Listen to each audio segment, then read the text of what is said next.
Hello friends, welcome back to your own YouTube channel 1-to-1 classes. आज आपके लिए एक बहुत खास दिन है और आज हम आपके लिए लेकर आए हैं एक बहुत अच्छा सैम्पल पेपर। जो दोस्तों हम लोग सैम्पल पेपर की सीरीज करा रहे हैं आप लोगों को इकोनॉमिक्स के एग्जाम के लिए, उसमें ये पहला पेपर रहेगा हमारा जो सैम्पल पेपर है। इसके अलावा आपको बोर्ड वाला जो पेपर है विद एक्सप्लेनेशन वो भी समझाया जाएगा और 2 सैम्पल पेपर दोस्तों और अपलोड होंगे आप लोगों के लिए। अगर आपने अब तक ये सैम्पल पेपर डाउनलोड नहीं करा है तो प्लीज़ वीडियो के डिस्क्रिप्शन में जाइए और गूगल की फाइल जल्दी से क्लिक करके आप लोग ये सैम्पल पेपर डाउनलोड करना चाहें डाउनलोड कर सकते हैं। और अच्छे मटेरियल के लिए अगर आप हमारा व्हाट्सएप ग्रुप और टेलीग्राम ग्रुप ज्वाइन करना चाहें तो शौक से ज्वाइन कर सकते हैं, उसका लिंक भी आपको डिस्क्रिप्शन में मिल जाएगा। अब तक चैनल सब्सक्राइब नहीं करा है तो प्लीज़ जल्दी से चैनल सब्सक्राइब कर लीजिए और बेल आइकन को दबाना मत भूलिएगा ताकि आपको हमारे चैनल के लेटेस्ट नोटिफिकेशन जल्द से जल्द मिल पाए। जो सैम्पल पेपर दोस्तों मैं आपको करा रहा हूँ, ये सैम्पल पेपर से दोस्तों आराम से हमारा बोर्ड के पेपर में 30 to 40% कवर मिनिमम होगा ही होगा और मुझे उम्मीद है कि 30-40% पेपर इन सैम्पल पेपर से आएगा। अच्छी किस्मत रही हमारी तो 66% से 70% तक भी जा सकता है। इसका मतलब 1/3 तो मिनिमम है ही, 2/3 तक भी जा सकता है बोर्ड के पेपर का हमारे सैम्पल पेपर से। तो हम लोग पूरा इंश्योर करके चल रहे हैं कि सैम्पल पेपर्स में आपको बढ़िया से बढ़िया मटेरियल सर्व करें, शानदार से शानदार मटेरियल सर्व करें आप लोगों के लिए ताकि आपका मैक्सिमम डेवलपमेंट हो पाए। हमारा ऑब्जेक्टिव सिर्फ एक, आपका डेवलपमेंट, आपके अच्छे से अच्छे मार्क्स हमारी कमाई, आपके मार्क्स हमारी कमाई। तो दोस्तों शुरू करते हैं हमारा सैम्पल पेपर। आपके सामने एक एक करके यहाँ पर क्वेश्चन आएंगे। आप लोग प्लीज़ अपने सारे के सारे क्वेश्चंस को पहले से ही मार्क करके चलेंगे। A, B, C, D option जो भी आपका रहेगा आंसर का आप उसको लिख लीजिए। उसके बाद आप A to Z चेक करना चाहें चेक भी कर सकते हैं और वैसे भी आपके सामने क्वेश्चन आएंगे। आप लोग हैंड टू हैंड भी अगर इनके बारे में सोच के आंसर देना चाहें सोच के भी आंसर दे सकते हैं। अपने माइंड में आंसर सोचिए और उसके बाद मैं आपको टैली भी कराऊंगा आंसर क्या सही है और क्या गलत है। तो दोस्तों पहला क्वेश्चन हमारा है, in the context of government budget which of the following statement is correct. Government budget के रेफरेंस में इनमें से कौन सा स्टेटमेंट बिल्कुल करेक्ट है? ऑप्शन नंबर ए है, it is the statement of expected annual receipt and expenditure of the government. बिल्कुल ठीक है statement. It is a detail actual receipt. Detail actual receipt नहीं होता गवर्नमेंट बजट, आपको पता है, तो बी वाला ऑप्शन गलत है। It offers a detail description of achievement of government during the 5 year plan. 5 year plan में गवर्नमेंट ने क्या अचीव करा था? नहीं भाई, ऐसा कुछ नहीं है। अचीवमेंट को डिस्प्ले नहीं करता, ये नेक्स्ट ईयर में हमें क्या क्या करना है वो डिस्प्ले करता है। और fourth option, it indicates balance of payment status of the domestic economy. नहीं, बैलेंस ऑफ पेमेंट तो बैलेंस ऑफ पेमेंट अकाउंट में होगा ना, गवर्नमेंट बजट में थोड़ी ना होगा। तो ऑप्शन नंबर ए करेक्ट है दोस्तों, तो आंसर आएगा ऑप्शन नंबर ए। दूसरा क्वेश्चन हमारे सामने दोस्तों आता है, transactions which take place to cover deficit और surplus are called accommodating transactions. ऐसी ट्रांजेक्शन जो बीओपी के अंदर सरप्लस या डेफिसिट को एब्जॉर्ब करती है उसको अकोमोडेटिंग ट्रांजेक्शंस कहा जाता है। दोस्तों ध्यान रखे चलेंगे, ना ही करंट अकाउंट है, ना ऑटोनोमस है, ना अबव लाइन है। इसका सही आंसर है दोस्तों अकोमोडेटिंग ट्रांजेक्शंस। अगला सवाल दोस्तों, the value of credit multiplier will be high when LRR is dash. Okay, मैंने आपको बताया था कल भी जो हमारी मैक्रो का चैंपियन वाली वीडियो आई थी उसमें भी अगर आपने बहुत अच्छे से समझा हो कि मैंने 1 घंटा 10 मिनट में आपको पूरी मैक्रो इकोनॉमिक्स रिवाइज करी थी बहुत अच्छी तरीके से और एक एक चीज़ के ऊपर ध्यान देके कराया था। आपने वीडियो नहीं देखी तो प्लीज़ वीडियो ज़रूर देख लेना। मैक्रो का चैंपियन वीडियो का नाम है, बहुत ही शानदार वीडियो है। उसमें मैंने आपको कल भी बताया था कि क्रेडिट क्रिएशन और एलआरआर में इनवर्स रिलेशन है, क्योंकि credit creation equals to 1/LRR होता है फॉर्मूला हमारा। जब ये इनवर्स रिलेटेड है तो यहाँ पे क्वेश्चन में आपसे पूछा गया है कि क्रेडिट मल्टीप्लायर की वैल्यू कब ज़्यादा होगी? जब एलआरआर लो होगा, कम से कम एलआरआर, ज़्यादा से ज़्यादा क्रेडिट क्रिएशन। तो आंसर है ऑप्शन नंबर सी दोस्तों, लो आंसर है इसका। Question number 4, import of machinery कहाँ रिकॉर्ड होता है और बोरिंग्स फ्रॉम अब्रॉड कहाँ रिकॉर्ड होता है? हमारे करंट कैपिटल अकाउंट की बात करी जा रही है। तो दोस्तों जो इंपोर्ट ऑफ मशीनरी है वो हमारा करंट अकाउंट का पार्ट है और जो बोरिंग्स होती है अब्रॉड से वो हमारे कैपिटल अकाउंट का पार्ट है। तो ऑप्शन नंबर बी करेक्ट है, करंट कैपिटल, ध्यान रख के चलेंगे। उसके बाद क्वेश्चन नंबर 5 आ गया दोस्तों हमारे सामने, one of the following statement about the Indian economy is not true. इनमें से एक स्टेटमेंट ट्रू नहीं है। ओके, देखते हैं। पहला स्टेटमेंट है, Indian economy was flourishing before the advent of Britishers. ये बात तो ठीक है, इंडियन इकोनॉमी खुश थी, अच्छी थी, बढ़िया चल रही थी ब्रिटिशर्स के आने से पहले। दूसरा, British develop railway system in India for their own benefit. Britishers ने रेलवे अपने बेनिफिट के लिए डेवलप करा था। हाँ सही बात है, बिल्कुल अपने मतलब था उनका। तीसरा, India has a sound industrial base under the British. Britishers के राज में इंडिया का इंडस्ट्रियल बेस काफ़ी अच्छा था, काफ़ी शानदार था। ऐसा तो कुछ नहीं है बिल्कुल भी, बल्कि इंडस्ट्रियल बेस बिल्कुल बकवास था और हम लोग वही ट्रेडिशनल हैंडीक्राफ्ट इंडस्ट्री यहाँ चला रहे थे और वो भी ब्रिटिशर्स ने खत्म कर दी थी। बहुत ही बकवास तरीके से हमारा काम चल रहा था। तो ये भी स्टेटमेंट बिल्कुल सही नहीं है। सी वाला इसका स्टेटमेंट ट्रू नहीं है। देखते हैं चौथे वाला ऑप्शन क्या है। India's foreign trade throughout the colonial period was marked as large export surplus. बिल्कुल सही था, लार्ज एक्सपोर्ट सरप्लस तो था हमारा, लेकिन ये एक्सपोर्ट बड़ा खतरनाक था। ये एक्सपोर्ट हो रहा था रॉ मटेरियल का, जो कि हमारे ही बैंड बजा रहा था। तो फिफ्थ वाला स्टेटमेंट, जो फिफ्थ वाला क्वेश्चन हमारा, उसमें सी वाला स्टेटमेंट हमारा करेक्ट नहीं है, बाकी स्टेटमेंट ठीक है, बिल्कुल कोई दिक्कत नहीं। क्वेश्चन नंबर 6 की ओर चलते हैं कि मिस सुमन इकोनॉमिक्स की टीचर है और वो कंसेप्ट समझा रही है परसेंटेज डिमांड डिपॉजिट का, जो बैंक के द्वारा मेंटेन करा जाता है और लिक्विड एसेट की फॉर्म में मेंटेन करता है और बैंक अपने पास ही मेंटेन करके चलता है। इनमें से कौन सा स्टेटमेंट या कौन सा कंसेप्ट इसको एक्सप्लेन करता है दोस्तों? तो कंसेप्ट का नाम है SLR, स्टैट्यूटरी लिक्विडिटी रेशियो। काफ़ी इंपॉर्टेंट कंसेप्ट है कि वो पैसा जो हर कमर्शियल बैंक अपने पास रिजर्व के रूप में मेंटेन करके चलता है उसको SLR कहते हैं। क्वेश्चन नंबर 7 आ गया दोस्तों, मैच द फॉलोइंग है दोस्तों। इसके अंदर हमारे पास मैच द फॉलोइंग में बी वाला ऑप्शन बिल्कुल करेक्टली मैच करा गया। बी वाला ऑप्शन हमारा करेक्टली मैच करा गया है, ये आप ध्यान रख के चलेंगे, भूलेंगे बिल्कुल नहीं इसके अंदर। अगला हमारे साथ क्वेश्चन नंबर 8 आ गया दोस्तों। Replacing import with domestic production is called import substitution. आप लोग जानते हैं बहुत अच्छे से, जब मैं बाहर से आते हुए सामान को इंडिया में ही बना लेता हूँ और पैसा बचता है इससे मेरा, इसको इंपोर्ट सब्स्टिट्यूशन कहा जाता है। काफी इंपॉर्टेंट टर्म है। क्वेश्चन नंबर 9 में असर्शन रीजन है, a country is always try to balance BOP, then balance of current account plus balance of capital account equals to 0।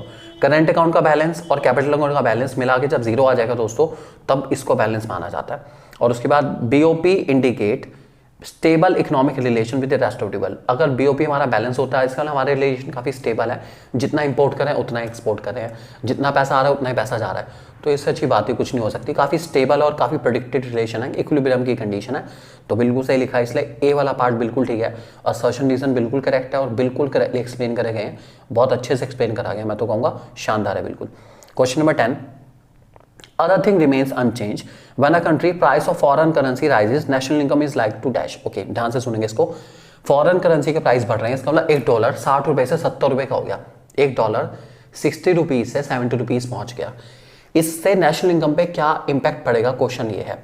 सोचने वाली बात है कि अगर $1 की वैल्यू बढ़ जाती है तो क्या होगा। आपको याद होगा इसको डेप्रीशिएशन कहा जाता है दोस्तों, डेप्रीशिएशन ऑफ करेंसी कहते हैं इसको हम लोग, ठीक है। और जब जब डेप्रीशिएशन होता है तब तब हमारे एक्सपोर्ट्स बढ़ते हैं, और आप लोग जानते हैं बहुत अच्छे से कि किसी भी कंट्री का एक्सपोर्ट का बढ़ना उसके लिए अच्छा होता है, कि अगर हमारे एक्सपोर्ट बढ़ते हैं, इंडिया के एक्सपोर्ट बढ़ते हैं, तो हमारे लिए तो बहुत अच्छी बात है, तो हमारे इंडिया की नेशनल इनकम इसकी वजह से बढ़ जाएगी। जब जब इंडिया के एक्सपोर्ट बढ़ेंगे तब तब इंडिया की नेशनल इनकम बढ़ेगी। तो सही आंसर रहेगा दोस्तों लाइकली टू राइज। बहुत ही अच्छा क्वेश्चन है वाला, इसका अपोजिट क्वेश्चन भी आ सकता है। ये क्वेश्चन बहुत शानदार है और बोर्ड के पेपर के लायक है, इसको बहुत अच्छे से करके चलेंगे। अगला IBRD that is international bank for reconstruction development, किसका नाम है? ये सब लोग दोस्तों जानते हैं, इसको वर्ल्ड बैंक के नाम से जाना जाता है। वर्ल्ड बैंक आप लोग जानते हैं, वर्ल्ड बैंक वही बैंक है जिसने इंडिया को LPG पॉलिसी सजेस्ट करी थी कि आप LPG पॉलिसी अपना लीजिए, आपका फायदा होगा। अगला दोस्तों हमारे सामने IPR की full form industrial policy resolution 1956 का है हमारे पास, बहुत इंपॉर्टेंट रहा है। उससे पहले इंडस्ट्रियल पॉलिसी दोस्तों हमारी 1948 में अभी आई थी, कुछ खास नहीं थी 1948 वाली। मेन इंडस्ट्रियल पॉलिसी हमारी 1956 की रही है, जो कि PC महालानोबिस की सुपरविजन में रही है और बहुत इंपॉर्टेंट थी, और वो इंडस्ट्रियल डेवलपमेंट के ऊपर ज्यादा कंसंट्रेट थी। उसके बारे में हम लोग वैसे भी बात करेंगे। अगला क्वेश्चन दोस्तों, question number 13, dash is a portion of agriculture produce which is sold in the market by the farmers after meeting their self consumption requirement. अपनी सेल्फ कंजम्पशन रिक्वायरमेंट पूरी करने के बाद जो बेच दिया जाता है उसको कहा जाता है दोस्तों मार्केटेबल सरप्लस। मार्केटेबल सरप्लस का मतलब जो सरप्लस है उसको मार्केट में बेचना, marketable surplus. Question number 14, highways and roadways work announce in Kerala, Tamil Nadu, west Bengal and Assam in budget 2021। Such announcement will increase the revenue expenditure of the government. चलिए ये सारा खर्चा हुआ, अच्छी बात है, इससे रेवेन्यू एक्सपेंडिचर बढ़ जाएगा गवर्नमेंट का, ऐसा नहीं है। ये दोस्तों गवर्नमेंट का कैपिटल एक्सपेंडिचर है। जितने हाईवेज, रोड, कंस्ट्रक्शन जितना भी सरकार करती है, ये सरकार के एसेट्स को इंक्रीज करता है, और जब जब सरकार के एसेट इंक्रीज होता है तो उसको कैपिटल एक्सपेंडिचर कहा जाता है, ना कि रेवेन्यू एक्सपेंडिचर। तो असर्शन तो बिल्कुल सही बोला है, लेकिन रीजन आते आते गलत बोल गए, इसलिए यहां पे दोस्तों हमारा ऑप्शन नंबर C करेक्ट है, असर्शन ट्रू है, रीजन फॉल्स है। अगला सवाल दोस्तों, question number 15, Kudumbashree women inter community based poverty reduction programme being implemented. सबसे पहले कुदुमश्री कहाँ आया था दोस्तों? ये हुआ था केरला में, ध्यान रखेंगे। अगला, नाबार्ड एपेक्स एग्रीकल्चर सेक्टर कब एस्टेब्लिश हुआ था? 1982 में। ये आप ध्यान रखे चलेंगे, 1982 का है दोस्तों नाबार्ड हमारे सामने। काफी इंपॉर्टेंट है, नाबार्ड से रिलेटेड क्वेश्चन आने के चांसेस काफी ज्यादा। फुल फॉर्म भी आ सकती है, that is national bank for agriculture and rural development. Note कर लेंगे सभी लोग इस बात को। क्वेश्चन नंबर 17 दोस्तों, आराम से देखते हैं इसको, आराम से मैच करना है। फिर अगेन मैच में दोस्तों ए वाला ऑप्शन बिल्कुल करेक्ट है। आई रिपीट, ए वाला ऑप्शन बिल्कुल करेक्ट है।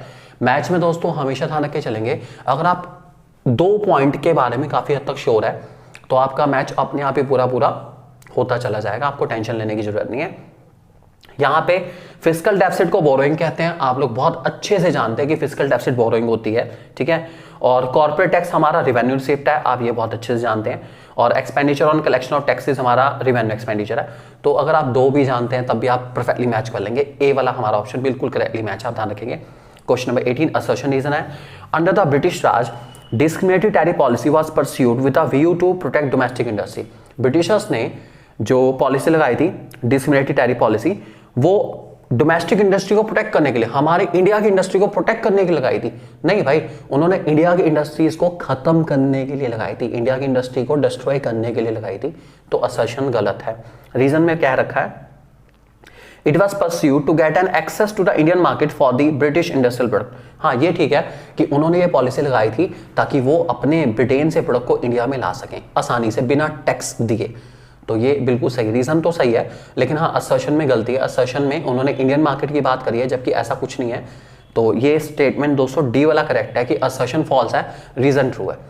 इसका नाम है discriminatory tariff policy of the state. काफी अच्छा सवाल रह सकता है, ये एमसीक्यू में आ सकता है और इस टाइप के क्वेश्चन आने के चांसेस काफी ज्यादा है, असर्शन रीजन में ज्यादा रहेंगे। क्वेश्चन नंबर 19 और को चलते हैं दोस्तों। 19 में आपके सामने एक केस स्टडी का पैराग्राफ दे रखा है, 1920 उसी के ऊपर बेस्ड है। पॉजिटिव एक्सटर्नलिटी क्या होती हैं? देखिए, पॉजिटिव एक्सटर्नलिटी दोस्तों वो हैं जो फर्म्स को बेनिफिट देती है। एक्सटर्नलिटी की डेफिनेशन में गिवन है कि एक्सटर्नलिटी जो है वो बेनिफिट भी दे सकती है और नुकसान भी दे सकती है। जो पॉजिटिव है वो अच्छा करेगी, जो नेगेटिव है वो खराब करेगी। तो ऑप्शन नंबर हमारा ए करेक्ट है। पॉजिटिव वो होंगी जो बेनिफिट दें, पॉजिटिव एक्सटर्नलिटी जो बेनिफिट दे के चले देश को। 20 क्वेश्चन देखे चलते हैं। Government expenditure on education leads to, okay, government अगर एजुकेशन पे खर्च करती है, देश की पढ़ाई पे खर्च करती है, बच्चे पढ़ते हैं, पढ़ेगा इंडिया तभी तो बढ़ेगा इंडिया। तो इससे क्या होगा? पॉवर्टी कम हो जाएगी, एम्प्लॉयमेंट अपॉर्चुनिटी बढ़ेगी और प्रोडक्टिविटी भी बढ़ेगी। सब ठीक है, तो ऑल ऑफ द अबव बिल्कुल सही है यार, टेंशन किस बात की, all of the above. Question number 21, एक हाइपोथेटिकल इकोनॉमी के अंदर सूरज है जिन्होंने 100 रुपए जमा कराए बैंक में, अगर कोई और पैसा जमा नहीं हुआ है इकोनॉमी के अंदर तो मनी सप्लाई कितनी होगी?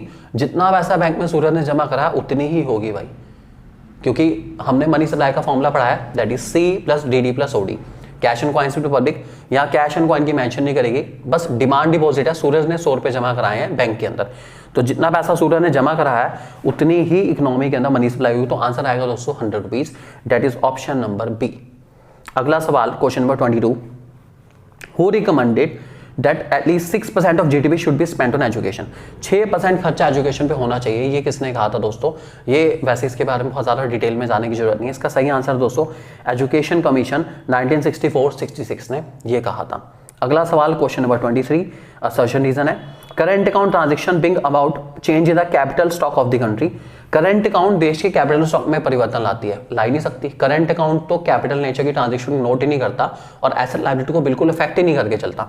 तो असर्शन गलत है, बिल्कुल गलत है, मैं तो बिल्कुल सहमत नहीं हूं। रीजन में क्या रखा है?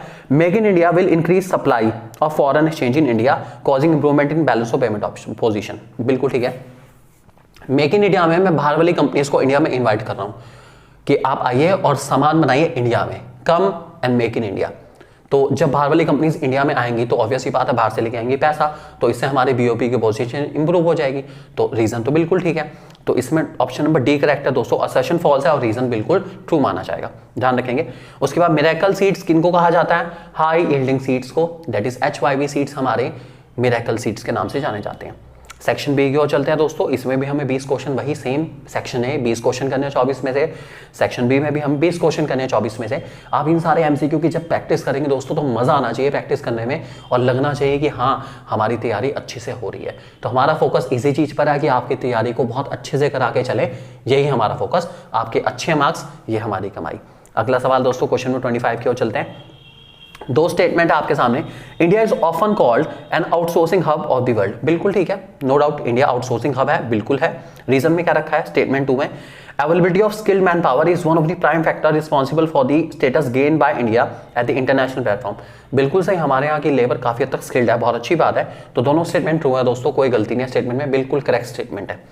Question number 26, which of the following is not an quantitative method of credit control. Quantitative method में दोस्तों आपको काफी सारे मेथड याद है, बहुत सारे, इनमें से कौन सा नहीं है? मार्जिन रिक्वायरमेंट हमारा क्वालिटेटिव इंस्ट्रूमेंट है, क्वालिटेटिव, क्वांटिटेटिव नहीं है। तो मार्जिन रिक्वायरमेंट हमारा आंसर रहेगा दोस्तों, margin requirement option number B में लिखा गया है मार्जिन रिक्वायरमेंट। अगला question number 27, legally stipulated maximum size beyond which no individual farmer can hold any land. एक लिमिट लगा दी गई थी, आपको पता है, उसको हम लैंड सीलिंग कहते हैं। जिस लिमिट से ज्यादा कोई भी फार्मर अपने नाम पे लैंड नहीं ले सकता है, उसको लैंड सीलिंग कहा जाता है। तो आंसर रहेगा दोस्तों option number D, land ceiling. अगला सवाल दोस्तों क्वेश्चन नंबर 28 आ गया हमारे सामने। क्वेश्चन में स्टेटमेंट है, दो स्टेटमेंट है। Skill India programme launch by government is an attempt to increase human capital formation. No doubt skill India Bharat के लोगों के, हमारे यहाँ के लोगों के स्किल्स को इंप्रूव करेगा, उनकी परफेक्शन पे काम करेगा, जो उनके अंदर स्किल्स हैं, जो उनके अंदर टैलेंट है, उस टैलेंट को उजागर करने का काम करेगा। डेफिनेटली इससे ह्यूमन कैपिटल बढ़ेगी। रीजन में एक और स्टेटमेंट है, skill is an important element of human capital. Undoubtedly skills को इंप्रूव करना ह्यूमन कैपिटल का एक बहुत इंपॉर्टेंट कंपोनेंट है। ह्यूमन कैपिटल की डेफिनेशन लिखा है, human capital refers to a stock of expertise and skills at a point of time. Expertise and skill, expertise and skill, पढ़े लिखे लोग, समझदार लोग जो हर काम में एक्सपर्ट है और जिनके स्किल हैं, इसी को ह्यूमन कैपिटल कहते हैं। बिल्कुल सही है, दोनों स्टेटमेंट बिल्कुल ट्रू हैं, लिंक भी हो रहे हैं। ऑप्शन नंबर ए करेक्ट रहेगा, दोनों स्टेटमेंट ट्रू हैं। ट्रू फॉल्स टाइप के क्वेश्चन भी आने के चांसेस हैं। तो ये ट्रू फॉल्स का एक मॉडर्न वर्जन मान लीजिए, दो ट्रू दो फॉल्स, एक ट्रू एक फॉल्स, एक फॉल्स एक ट्रू, ऐसे करके क्वेश्चन भी आ सकते हैं। ट्रू फॉल्स अपडेट हो चुके हैं, वो जमाना गया जब एक ट्रू एक फॉल्स आता था, अब थोड़ा सा मॉडर्न वर्जन है, चलेगा कुछ नया।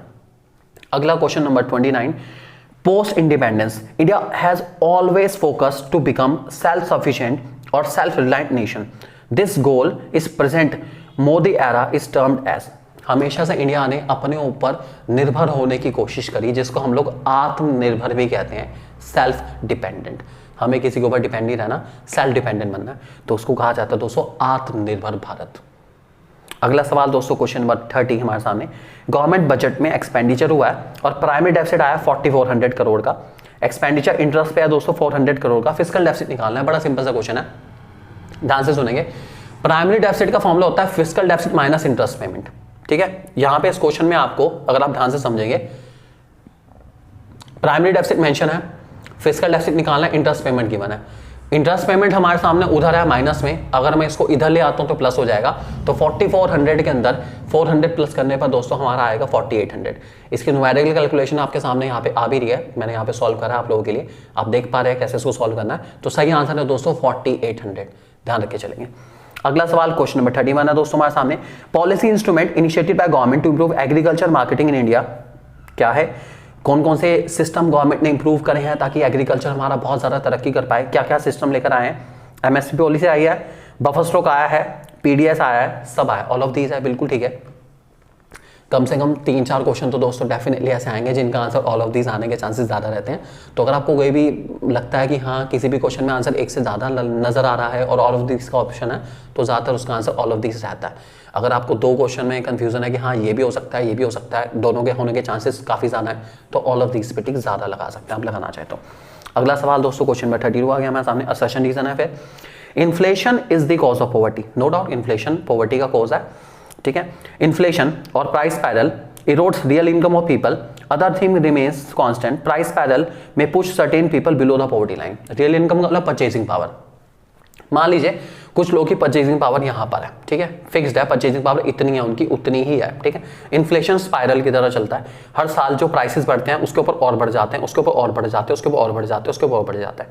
जैसे जैसे इन्फ्लेशन आएगा और लोगों की रियल इनकम नहीं चेंज होती तो ये बेचारे लोग जितने भी हैं ये कुछ ना कुछ टाइम के बाद उस इन्फ्लेशन के नीचे आ जाएंगे और ये सबके साथ पॉवर्टी लाइन से नीचे आने शुरू हो जाएंगे। तो महंगाई जो है वो लोगों को पॉवर्टी लाइन से नीचे और ज़्यादा ले आती है, ये भी दिक्कत है। तो ये स्टेटमेंट दोनों को बिल्कुल करेक्ट है, दोनों असर्शन रीजन बिल्कुल लिंक्ड है। तो ए पार्ट हमारा आंसर रहेगा दोस्तों, असर्शन रीजन बिल्कुल करेक्ट है और करेक्टली एक्सप्लेन करें एक दूसरे को। Question number 33, adoption of new technology and changes in social outlook is called modernisation. आपकी सोच विचार में परिवर्तन आना और नई नई तकनीक में परिवर्तन आना दोस्तों, इसको मॉडर्नाइजेशन कहा जाएंगे। आधुनिकता इसी का नाम है, मॉडर्नाइजेशन कहते हैं दोस्तों इसको हम लोग। इसलिए अपनी सोच को बदलिए, अपनी विचारधारा को बदलिए और मॉडर्नाइज होइए। चलिए आगे बढ़ते हैं। क्वेश्चन नंबर 34, असर्शन में है de industrialization decline of handicraft industry. Okay, de industrialization policy दोस्तों, policy of systematic D industrialization, Britishers के द्वारा फॉलो की एक बहुत ही अच्छी पॉलिसी थी। ब्रिटिशर्स के द्वारा जो फॉलो करी गई, मतलब ब्रिटिशर्स के फेवर के हिसाब से काफी अच्छी थी, उनके हिसाब से बहुत बढ़िया थी। इस पॉलिसी में उन्होंने क्या करा, इंडिया की मार्केट को जितना हैंडीक्राफ्ट था सबसे पहले उसको खत्म करा, ठीक है। उसके बाद अपने ब्रिटिशर्स के जो प्रोडक्ट थे, इंडस्ट्रियल प्रोडक्ट थे, मशीन मेड प्रोडक्ट जो सस्ते थे, उसको इंडिया की मार्केट में पूरे अच्छे से कब्जा लिया और इंडिया को रॉ मटेरियल का स्टेटस दे दिया कि भाई तुम रॉ मटेरियल एक्सपोर्ट करो बस, और हमारे से इंपोर्ट करते रहो फिनिश गुड्स को। तो इस पॉलिसी का नाम है सिस्टमैटिक इंडस्ट्रियलाइजेशन, काफी इंपॉर्टेंट है। तो असर्शन ठीक है बिल्कुल। रीजन में है the primary motive of British rule was two fold, दो फोल्ड था मैंने आपको बताया। एक तो इंडिया को रॉ मटेरियल का स्टेटस देना कि भाई तुम रॉ मटेरियल एक्सपोर्ट करके चलो, और दूसरा इंडिया की मार्केट को इंपोर्टर ऑफ फिनिश गुड्स का स्टेटस देना। एक रॉ मटेरियल का एक्सपोर्टर, दूसरा इंपोर्टर ऑफ फिनिश गुड्स। ये टू फोल्ड मोटिव था ब्रिटिशर्स का और बहुत बहुत बहुत इंपॉर्टेंट पॉलिसी है, policy of systematic D industrialisation. I am 101% sure कि इस पॉलिसी से रिलेटेड एक क्वेश्चन जरूर आएगा बोर्ड के पेपर में, बहुत इंपॉर्टेंट पॉलिसी है।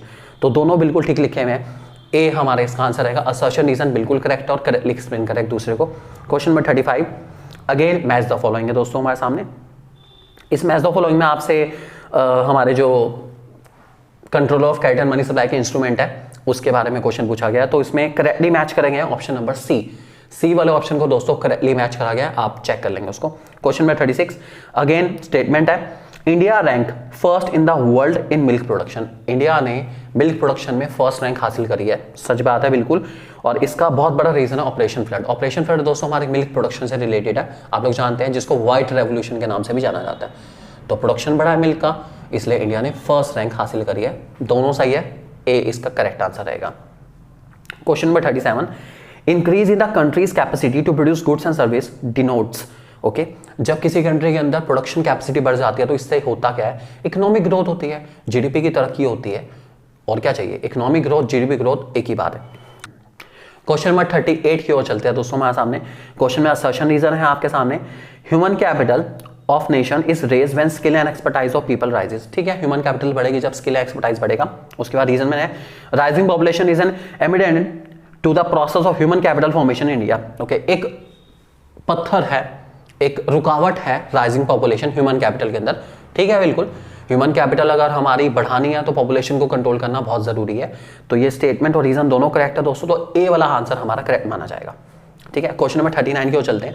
39 में आपके सामने फिर 3940 केस स्टडी के ऊपर बेस्ड है। इसमें बताया गया है कि डॉलर जो है 71.49 से 72.82 हो गया। इसको क्या कहेंगे, जब डॉलर की वैल्यू बढ़ जाती है दोस्तों। पहले आप 71 पॉइंट कुछ का डॉलर खरीदे थे, अब 72 पॉइंट कुछ का खरीदे हैं, डॉलर महंगा हो गया। जब जब डॉलर महंगा होगा इसको इंडियन करेंसी का डेप्रीशिएशन कहा जाएगा। आई रिपीट, जब जब डॉलर महंगा होगा तब तब हमारी इंडियन करेंसी का डेप्रीशिएशन होगा। तो आंसर आएगा दोस्तों डेप्रीशिएशन। 39 का आंसर है depreciation. Question number 40, the kind of determination is applicable in dash system of exchange rate. ये जो डेप्रीशिएशन है दोस्तों, जहां डेप्रीशिएशन का नाम आएगा सिस्टम हमेशा फ्लेक्सिबल एक्सचेंज रेट होगा। क्या होगा, फ्लेक्सिबल एक्सचेंज रेट। ठीक है, जहां डिवैल्यूएशन रिवैल्यूएशन का नाम आएगा सिस्टम हमेशा फिक्स्ड एक्सचेंज रेट होगा। ये आप ध्यान रख के चलेंगे। क्वेश्चन नंबर 40 आ गया दोस्तों हमारे सामने। स्टेटमेंट है in India farming community use the mix crop life stock farming system. सही बात है बिल्कुल, हमारे यहाँ mix crop life stock farming चलता है। उसके बाद कैटल, गोट, फाउल, ये सारे हम लोग यूज करते हैं। तो ठीक है, दोनों स्टेटमेंट ट्रू है, सच है बिल्कुल, कोई दिक्कत वाली बात नहीं। क्वेश्चन नंबर 42 में दोस्तों हमारे सामने अगेन फिर आपको मैच द फॉलोइंग करना है। तो इसमें दोस्तों ए वाला ऑप्शन जो है वो 4 के साथ लिंक होगा, और उसके बाद बी वाला ऑप्शन 3 के साथ लिंक होगा, सी वाला ऑप्शन 2 के साथ लिंक होगा और डी वाला ऑप्शन 1 के साथ लिंक होगा। ये हमारा इसका करेक्ट डिस्ट्रीब्यूशन है। टिस्को 1907 का है, ईयर ऑफ ग्रेट डिवाइड 1921 है, इंट्रोडक्शन ऑफ रेलवे दोस्तों 1850 का है, एनसीईआरटी में इसको 1850 कहा गया है, तो 1850 ही ध्यान रखेंगे आप लोग, हमारे पास प्रूफ है तो 1850 वाला 1850। और डी वाला ऑप्शन ऑफिशियल सेंसस हुआ था दोस्तों 1881 में।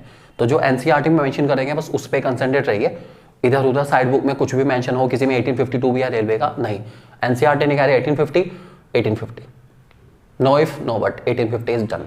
नेक्स्ट क्वेश्चन दोस्तों, question number 43, external sector reform under new economic policy include, external sector reform में क्या क्या आता है, फॉरेन एक्सचेंज रिफॉर्म आते हैं और फॉरेन ट्रेड पॉलिसी रिफॉर्म भी आते हैं, तो ऑप्शन नंबर सी करेक्ट माना जाएगा। नेक्स्ट क्वेश्चन नंबर 44 में दोस्तों हमारे सामने, to reduce supply of money in economy central bank dash, okay, money supply को रिड्यूस करने के लिए, मतलब इन्फ्लेशन के टाइम पे इनमें से क्या होता है, इन्फ्लेशन के टाइम पे इनमें से क्या होता है। पहला, by government security from market, deflation के टाइम पे होता है। Lower the repo rate, deflation के टाइम पे होता है। Lower the margin requirement, deflation के टाइम पे होता है। रेजिस सीआरआर, सीआरआर को बढ़ाया जाता है इन्फ्लेशन के टाइम पे, इन्होंने इन्फ्लेशन का ही पूछा था, तो सही आंसर है ऑप्शन नंबर डी। अगर आपको इसकी रीजन को बहुत अच्छे से समझना है तो आप हमारी वीडियो जाके देख सकते हैं, मैक्रो का चैंपियन, और आप भी बनेंगे क्या, मैक्रो के चैंपियन आप ही बनेंगे। क्वेश्चन नंबर 45 की ओर चलते हैं दोस्तों हमारा, what of the following institution does not come under education sector, इनमें से कौन सा इंस्टीट्यूशन एजुकेशन सेक्टर के अंदर नहीं आता, उसका नाम है दोस्तों ICMR, Indian council of medical research, education के अंदर नहीं आता। बाकी सारे UGC, AICE that is all India council of technical education और एनसीईआरटी सब एजुकेशन के अंदर आते हैं, आईसीएमआर मेडिकल रिसर्च के अंदर आता है।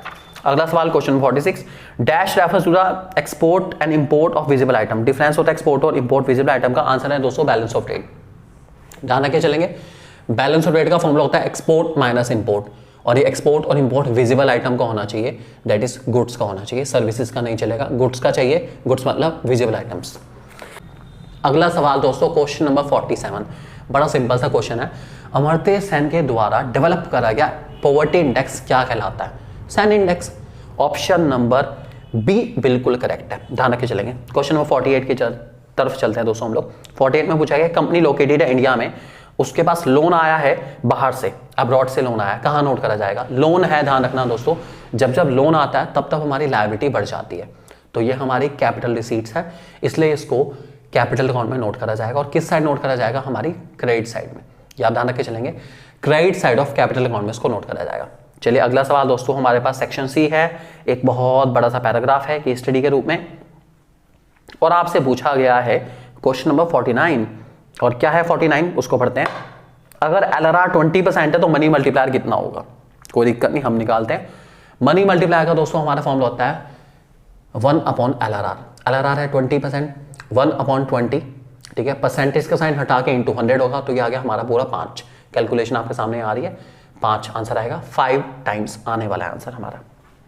अगला सवाल question number 50, in order to encourage investment in the economy the central bank में डैश, ओके, इन्वेस्टमेंट को एनकरेज करने के लिए सेंट्रल बैंक क्या कर सकता है, सीआरआर को रिड्यूस कर सकता है। अगर कैश रिजर्व रेशियो रिड्यूस हो जाता है दोस्तों, तो हर कमर्शियल बैंक को कम से कम पैसा रखना पड़ेगा आरबीआई में, इसका मतलब उसके पास ज्यादा से ज्यादा पैसा बचेगा लोन देने के लिए, और अगर लोन में ज्यादा से ज्यादा दूंगा तो इकोनॉमी के अंदर इन्वेस्टमेंट अपने आप ही प्रमोट हो जाएगी।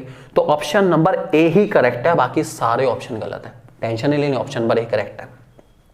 Question number 51, the monetary policy generally target to ensure dash, monetary policy का मेन टारगेट क्या होता है, मॉनेटरी पॉलिसी का दोस्तों एक ही टारगेट है कि जो हमारी इकोनॉमी है वो स्टेबल हो पाए, तो option number A price stability in the economy हमारा इसका आंसर रहेगा, कि हमें स्टेबिलिटी लानी है प्राइस में, इन्फ्लेशन डिफ्लेशन कंट्रोल करके चलना है, इसी का नाम है दोस्तों मॉनेटरी पॉलिसी। अगला सवाल question number 52, lowering the bank rate is a measure to dash, okay, अगर मैं बैंक रेट मतलब रेपो रेट को कम कर रहा हूं, तो मैं क्यों कर रहा हूं, रेपो रेट जब कम होता है तो लोन सस्ते हो जाते हैं, आई रिपीट, जब रेपो रेट कम होगा तो लोन सस्ते हो जाएंगे, इसका मतलब कहीं ना कहीं मैं इकोनॉमी के अंदर डिफ्लेशन कंट्रोल कर रहा हूँ, रेपो रेट सस्ता होगा, लोन सस्ते होंगे, लोग ज्यादा से ज्यादा लोन लेंगे और मार्केट डिफ्लेशन से रिकवर कर जाएगी। कोविड के सिचुएशन में यही हुआ है, तो ये क्यों करा जा रहा है, ऑप्शन नंबर बी करेक्ट है, to increase the money supply in the economy, मैं चाहता हूं मनी सप्लाई इकोनॉमी के अंदर बढ़ जाए, इसीलिए मैंने रेपो रेट या बैंक रेट को कम करा है। क्वेश्चन नंबर 52 का आंसर है दोस्तों बी पार्ट। उसके बाद चलते question number 53 54, again case study के ऊपर बेस्ड है। Import of petroleum from Iran कहां पे होगा? जो भी सामान दोस्तों मैं इंपोर्ट कर रहा हूं, ठीक है, जो भी सामान मैं इंपोर्ट कर रहा हूं वो सबका सब मेरा कैपिटल अकाउंट में ना नोट होके करंट अकाउंट में नोट होगा। कैपिटल अकाउंट में सिर्फ वो चीजें नोट होगी जिससे एसेट लायबिलिटी को फर्क पड़े। मैं पेट्रोल मंगा रहा हूं, सीधी सी बात है, पेट्रोल से एसेट लायबिलिटी को फर्क नहीं पड़ेगा बिल्कुल भी, तो ये मेरे करंट अकाउंट में नोट होगा। और इंपोर्ट नोट होते हैं डेबिट साइड में, तो debit side of current account, that is option number D correct माना जाएगा। अगला सवाल, increase in import duty of gold will lead to dash. Okay, अगर गोल्ड पे लगने वाली ड्यूटी बढ़ जाती है, गोल्ड महंगा आएगा, अगर गोल्ड महंगा आएगा तो मैं कम मंगाऊंगा, तो इंपोर्ट कम हो जाएंगे, इंपोर्ट कम हो जाएंगे। बस आपके मेरे बीच की बात, इंपोर्ट कम हो जाएंगे। अगला सवाल फिर केस स्टडी है 55 से 58 के बीच में। GST which came into effect on July 2017 is expected to dash। Okay, GST क्या करेगा? सब कुछ करेगा भाई, जीएसटी सब करेगा, टैक्स को बचाएगा, टैक्स इवेजन हटाएगा, एक नेशन एक टैक्स को करेगा, और गवर्नमेंट का एडिशनल सोर्स ऑफ रिवेन्यू भी है, सब करेगा, ऑल ऑफ दी अबव। अगला, GST is dash based tax structure, तो आंसर आएगा दोस्तों consumption based tax structure. GST consumption based है, जब आप कंज्यूम करेंगे तब जीएसटी लगेगा। अगला सवाल दोस्तों question number 57, under GST how many standard rates are there? 5। GST के अंदर दोस्तों 5 तरह के स्लैब्स हैं। पहला 0% है, दूसरा 5% है, तीसरा 12% है, चौथा 18% है, और पांचवा हमारा 28%। मतलब 0, 5, 12, 18 एंड 28, 5 स्लैब्स हैं जीएसटी के अंदर, ध्यान रख के चलेंगे। फिर आ गया assertion reason, question 59, the role of RBI was reduced from facilitator to regulator of financial sector under new economic policy. Regulator to facilitator तो हुआ था, फैसिलिटेटर टू रेगुलेटर तो नहीं हुआ। रोल था रेगुलेटर का पहले, उसको चेंज करा गया फैसिलिटेटर में, ध्यान रख के चलेंगे। रेगुलेटर था पहले, उसको चेंज करा गया फैसिलिटेटर में, यहाँ उल्टा लिखा गया है, मतलब असर्शन ही गलत हो गया, टेंशन ही खत्म, असर्शन गलत है। रीजन में the limit of foreign investment was raise to around 51% under economic reform.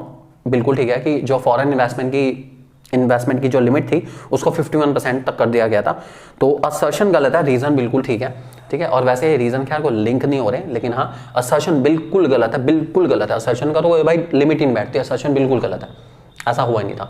तो ये हुआ हमारा option number D correct. Last question हमारा, protection of domestic industries took the form of dash. Okay, मैं डोमेस्टिक इंडस्ट्रीज को कैसे protect कर पा रहा था? कोटा के साथ, टैरिफ के साथ, या दोनों के साथ? दोनों के साथ। कोटा का मतलब होता है हमारी क्वांटिटी रेस्ट्रिक्शन की, इससे ज्यादा नहीं मंगाना, और टैरिफ का मतलब है जो मंगाओगे उस पर टैक्स भी देना है। अब लिमिट भी लगी हुई है कि इससे ज्यादा नहीं मंगा सकते, और जो मंगाओ उस पर टैक्स भी देना है, तो कोई इंसान मंगाएगा ही नहीं, टेंशन ही खत्म होगी। और सारा का सारा माल कहाँ से लिया जाएगा? डोमेस्टिक इंडस्ट्री से। तो मेक इन इंडिया, इंडिया वाली इंडस्ट्री से माल लेंगे, फायदा ही फायदा होगा इंडिया वालों को अपना। तो इसको कहा जाता है दोस्तों हम लोग, सी पार्ट करेक्ट है, बहुत ए एंड बी इसका आंसर रहेगा। ये था हमारा फर्स्ट सैम्पल पेपर। यहाँ से इस सैम्पल पेपर के थ्रू आपको पूरे 60 क्वेश्चन मिल गए, जो कि बहुत ही शानदार हैं और बहुत ही अच्छे से बनाए गए हैं, और मुझे उम्मीद है इनमें से आराम से 10 से 12 क्वेश्चन आपके सीबीएसई के एग्जाम में आ सकते हैं, या इन्हीं के बेसिस पर आ सकते हैं। इसको बहुत अच्छे से प्रैक्टिस करेंगे दोस्तों। अगर आपको वीडियो अच्छी लगी हो तो अपने फ्रेंड्स के साथ शेयर करना बिल्कुल मत भूलेगा, और हमारे चैनल को अभी सब्सक्राइब करिए ताकि कोई नोटिफिकेशन आपका मिस ना हो। आपका अपना चैनल 1 to 1 क्लासेस आपके साथ हमेशा। थैंक यू दोस्तों।